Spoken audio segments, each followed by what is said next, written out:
අදින මේ දෝෂාභියෝගයේදී කරුණු දක්වන්නට යෙදුණු විපක්ෂයේ කරුණු අපි අහගෙන හිටිය උදේ සිටම මේ අහන් ඉන්නකොට මා බලාපොරොත්තු වුණා යම් අපිට වැඩි දියුණු කරන්න අපේ පද්ධතීන් යම් සාධනීය යමක් අපට අහගන්නට ලැබෙයි කියලා. නමුත් ඒක හීනයක් පමණයි. මොකද අද දින විපක්ෂය කතා කරේ වචන නෙමෙයි, හලාහල විස, වෛරය, අපේක්ෂා බංගත්වය සහ සමහර මන්ත්‍රීවරු කතා කරා නෙමෙයි මෙතන වමනය කරා කියලා කිව්වොත් වඩා නිවැරදි. කෙසේ හෝ වේවා මෙම චෝදනාවලදී අයෙක් මා මිනීමරුවෙක් බවත් තවත් අයෙක් මා නිදාගෙන හිටි බවත් බීලා යනාදී අස්ථානගත අභූත කරුණු රාශියක් කිව්වා. ඔව්, මුහුණු පොත දිහා විතරක් බල්ලා දේශපාලනය කරනවා නම් ඕක තමයි තත්ත්වය. ඒ වගේම අද දිනේදී ගරු විපක්ෂ නායකතුමා පමණක් නෙමෙයි කීප දෙනෙක්ම මා මෙතන ඉන්නකොට බලන්න, අපි දිහා බලන්න කියන දේ අහන්න. ඒකෙන් අවධානය යොමු කරගන්න. අවධානය යොමු කරන්නේ නැත්තේ ඇයි? සාධනීයමක් නොකිය වෛරය පතුරනවා නම්, තමන්ගේ තියෙන වෙනත් දේශපාලන ඉෂ්ට කරනවා නම් ඔබලාගේ මූණු මම බලන්නේ නැත්තේ මූණු කැත හින්දා නෙමෙයි, ඔබලාගේ හදවත කැත නිසා. අනිත් ඒවාට මං කන් දීලා තිබෙනවා. ඒ වගේම මේ දෝෂාභියෝගය ආරම්භ කරපු වෙලාවෙත් මගේ නෑදෑයන් යාළුවන් හිතවතුන් කතා කළා, ඔවුන්ගේ සහාය මට පළ කළා. ගොඩාක් දෙනා සමහරු හිතනවා මම යම් චකිතයකට බයකටපත් වෙලා ඉන්නවා කියලා. මම එකක් කියන්නට ඕන. මම ජාතික ජන බලවේගයේ නැතුව වෙන පක්ෂයක හිටියනම් බය වෙනවා. ඇයි එකට ඉන්න මිනිස්සු ලක්ෂ 300ක් අරන් එහා පැත්තට ගිහිලා ඡන්ද දෙනවා.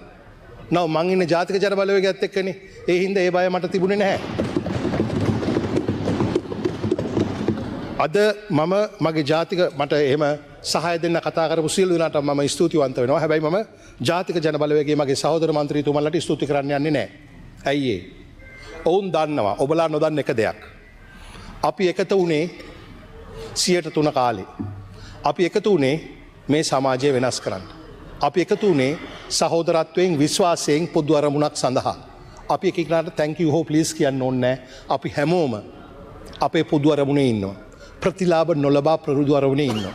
මේ අපේ ජාතික ජන බලවේගයේ තියෙන ශක්තිය නොදන්න ඔබ විපක්ෂය ගැන හරියටම දුකයි. මොකද ඔබලාට අපි වෙනස් කරන්න තියා හිතන්නවත් බෑ. ඔය වගේ සද්ද දාලා අපේ එකමුතුකම සහෝදරත්වයේ තේරුම් ගන්න නැතුව.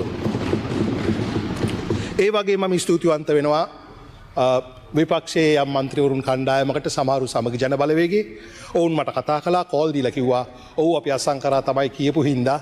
නමුත් අපට ඔයත් එක්ක ප්‍රශ්නයක් නැහැ හර්ෂණ, ඔයා වැඩේ හොඳට කරනවා. ඉතින් මම ස්තුතිවන්ත වෙනවා සමග ජන බලවේගයේ මන්ත්‍රීවරුන්ටත් මම ස්තුතිවන්ත වෙනවා මට ලබා දීපු සහාය පිළිබඳව.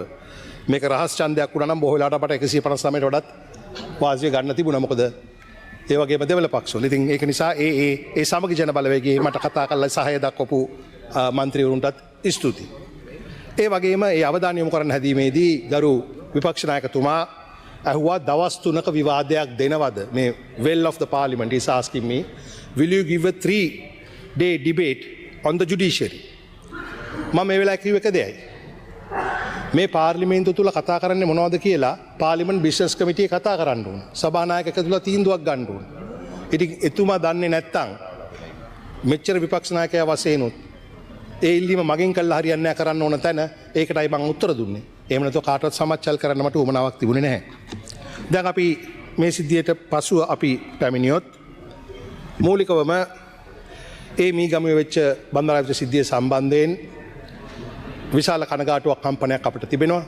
ඒ මේ ගිය ජීවිත රැඳවියන්ද එහෙම නැත්නම් නිලධාරීන්ද කියන එක අපිට ප්‍රශ්නයක් නෙමෙයි. ඒ සියල්ල මනුෂ්‍ය ජීවිත, ඒකට නොසිදුවිය යුතු දෙයක්. මේකල පෙන්눔 කරන්න උත්සාහ කළා අපි අධිකරණ ඇමතිවරයා වශයෙන් සහ ආණ්ඩුව වශයෙන් මේ ගැන කිසිදු සැලකිල්ලක් දක්වපු නැති බව අසත්‍යයි. මේ ප්‍රශ්න අපි දැක්කේ බලයට ඇවිල්ලා මාස 3කුත් යන්න කලින්.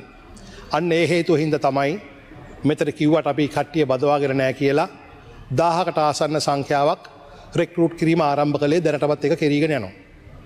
මොකද අපි දන්නවා බන්ධනාගාර වලට කාර්ය මණ්ඩලය අවශ්‍යයි. මේක අපි ආරම්භ කළේ ගිය අවුරුද්දේ. මොකද අපි දන්නවා ප්‍රශ්නය මතුවන බව. ඒ වගේම අපි බලයට එනකොටත් බන්ධනාගාර තදබදය අධික ලෙස තිබුණු නිසා මේ වන විටත් ව්‍යාපෘති 9කට ආසන්න ප්‍රමාණයක් ඒ තිබෙන බන්ධනාගාරවලම ස්පේස් වැඩි කිරීම සඳහා අපි පටන් අරන් තියෙන්නේ ගිය අවුරුද්දේ. මේ අවුරුද්දේ බොහෝ ඒවා සම්පූර්ණ වෙනවා. ඒ කියන්නේ අපි ඒක දැකපු නිසා. ඒ වගේම අපි තේරුම්ගෙන තිබුණා රස පරීක්ෂක වාර්තා ප්‍රමාදය තමයි පුද්ගලට අප ලබා ගැනීම දෙන බාධාව කියලා. හැබැයි පුරප්පාඩු 118ක් තියෙනකොට අපි ඉස්සෙල්ලම කරේ මොකද්ද? ගිය අවුරුද්දේම ආරම්භ කළා රස පරීක්ෂක දෙපාර්තමේන්තුවේ පුද්ගලයෝ බඳවා ගන්න. ඒ වැඩ ටික දැන් අවසන් වෙලා ජුනි 1 වෙනිදා ඉඳලා 60කට ආසන්න සංඛ්‍යාවක් වැඩ කරනවා. අපි ඔවුන් සමග සාකච්ඡා කරනවා. ගරු ජනාධිපතිතුමත් ඩිරෙක්ට්ලි මඟ පෙන්වීම මේ සඳහා කරනවා. ඉතා ඉක්මනින් අපි රස පරීක්ෂක වාර්තා 7500ක් කොයිට වැඩි ප්‍රමාණයක් දෙන්න සාකච්ඡා කරගෙන ඉවරයි. මේ සිද්ධිය ඇති වෙන්නත් කලින් මේ. ඒ වගේම රිමාන්ඩ් බන්ධනාගාරයේ ඉන්න සෙනග අඩු කරන්න රිමාන්ඩ් හද ඉඳලා හරියන්නේ නැහැ. හිරගෙවල්ම හදලා හරියන්නේ නැහැ කියලා අපි දන්න නිසා ඇතුළේ ඉන්න සෙනග අවශ්‍ය අඩු කරන්න අවශ්‍ය ජනාධිපති සමාව දීමේ ක්‍රමයක් සම්බන්ධයෙන් කමිටුව පත් කරේ දැනට මාස 6කට කලින් දැන් දින කිහිපයකට පෙර අපිට වාර්තාව ලැබුණේ යනුව අපිට ඒ අඩු කරගන්න පුළුවන්. ඒ වගේම රස පරීක්ෂක වාර්තා ඉක්මන් කිරීම හරහා මේ සෙනග අඩු කරගන්න අපි බලාපොරොත්තු වෙනවා.